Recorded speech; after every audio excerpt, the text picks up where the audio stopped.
Assalamualaikum warahmatullahi wabarakatuh. Sahabat-sahabatku yang dirahmati Allah Subhanahu wa taala. Syariah Islam itu bermakna ad-din. Bahkan bermakna Islam itu sendiri. Artinya apa? Syariah, ad-din dan al-Islam itu memiliki perspektif yang sama, memiliki terminologi yang sama, yaitu semua ketentuan, semua ketetapan dan semua tuntunan dari Allah Subhanahu wa taala itu namanya syariah Islam. Dan syariah Islam ini diterapkan untuk umat manusia di muka bumi ini memiliki tujuan. Itulah yang disebut dengan maqasidus syariah. Maqasidus syariah ini yang pertama adalah hifdzuddin, yaitu menjaga agama. Agama ini harus kita jaga. Caranya bagaimana?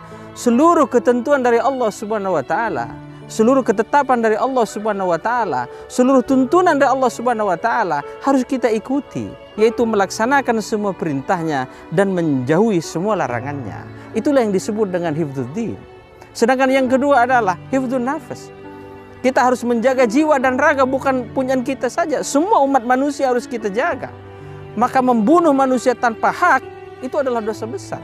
Jangankan sampai membunuh, menyakiti perasaannya saja, fisiknya, pikirannya, hatinya, itu juga dosa dalam agama kita. Kenapa? Karena kita harus menjaga jiwa dan raga umat manusia, bukan kita saja, semuanya. Ini juga bagian dari syariah Islam. Diterapkannya syariah Islam. Terus kemudian yang ketiga adalah hifdzul akli. Maka diharamkan kita meminum khamr, minum-minuman yang memabukkan. Semua minum-minuman yang memabukkan.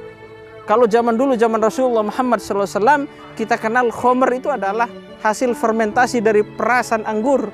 Namun sekarang turunannya sudah banyak. Termasuk masuk dalam hal ini adalah semua jenis tuak yang ada di Indonesia. Semua jenis narkoba dan turunan-turunannya, itu semua jenisnya adalah yang memabukkan, dan itu akan merusak akal kita. Dan itu hukumnya haram. Kenapa? Karena diterapkannya syariat, salah satu tujuannya adalah hifdzul akli, untuk menjaga akal.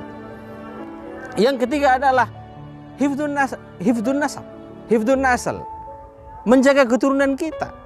Kenapa harus kita jaga? Maka kemudian dalam Islam kita dilarang berzina. Kenapa? Karena tidak akan bisa menjaga keturunan.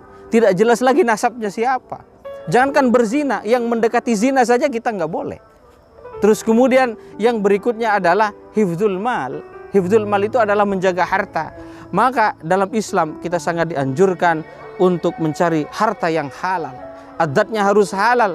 Kita diharamkan misalkan memakan daging babi, daging anjing, darah yang mengalir, hewan-hewan predator dan lain sebagainya, itu diharamkan karena adatnya haram. Tapi kita juga diharamkan memakan makanan yang halal, namun cara memperolehnya itu haram.